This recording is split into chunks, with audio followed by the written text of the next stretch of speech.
ഉദ്യാന നഗരമായ ബാംഗ്ലൂരിലെ ഉദ്യാനങ്ങൾ കാണാൻ പറ്റിയ ഏറ്റവും നല്ല സമയം ഇത്തരം ഫ്ലവർ ഷോകളുടെ നേരാണ്.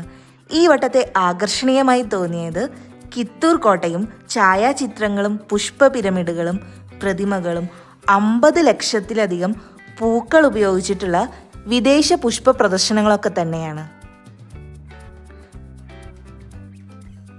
10 പുഷ്പ പിരമിഡുകളും വിഷ്വൽ പാനലുകളും ദേശീയ ചിഹ്നവും ഉൾക്കൊള്ളുന്ന ഒരു ഉദ്യാനം കാണാം.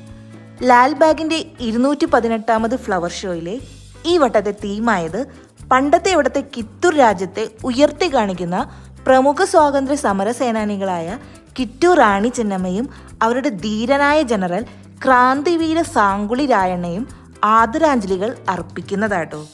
ജനുവരിയിലെ റിപ്പബ്ലിക് ഡേയുടെയും ആഗസ്റ്റിലെ സ്വാതന്ത്ര്യ ദിനത്തോടും അടുപ്പിച്ച് നടത്തുന്ന ലോക ശ്രദ്ധയെ ആകർഷിച്ച ഈ ഫ്ലവർ ഷോ ഈ മാസം ഓഗസ്റ്റ് ഞായർ 17-ാം തീയതി വരെ 9 AM to 6 PM വരെയാണ് ഉള്ളത്.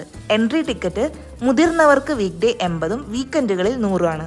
12 വയസ്സിന് മുകളിലുള്ള വിദ്യാർത്ഥികൾക്ക് 30 രൂപയും യൂണിഫോം ധരിച്ചു വരുന്നവരാണെങ്കിൽ വർക്കിംഗ് ഡേ സൗജന്യവുമായിരിക്കും. തൊട്ടടുത്ത Shantinagar BMTC bus stand parking complex പോലുള്ള സ്ഥലങ്ങളിൽ വാഹനങ്ങൾ പാർക്ക് ചെയ്യാവുന്നതാണ്. ഗ്ലാസ് ഹൗസിന് പുറത്ത് LED സ്ക്രീനുകളും ഹൃദയാകൃതിയിലുള്ള ഭാഗങ്ങളും ഫ്രെയിം ചെയ്ത പോർട്രേറ്റുകളും പുഷ്പ ഫ്ലോ ബെഡുകളും മനോഹരമായ ആകർഷണമാണ്. ക്ലാസിക് റോസാ പൂക്കളും ഊട്ടിയിലെ വിദേശ ഡാലിയകൾ, ഓർക്കിഡുകൾ അങ്ങനെ 100 ഇനം പുഷ്പങ്ങൾ നമുക്ക് ആ ഭാഗത്ത് കാണാൻ സാധിക്കും.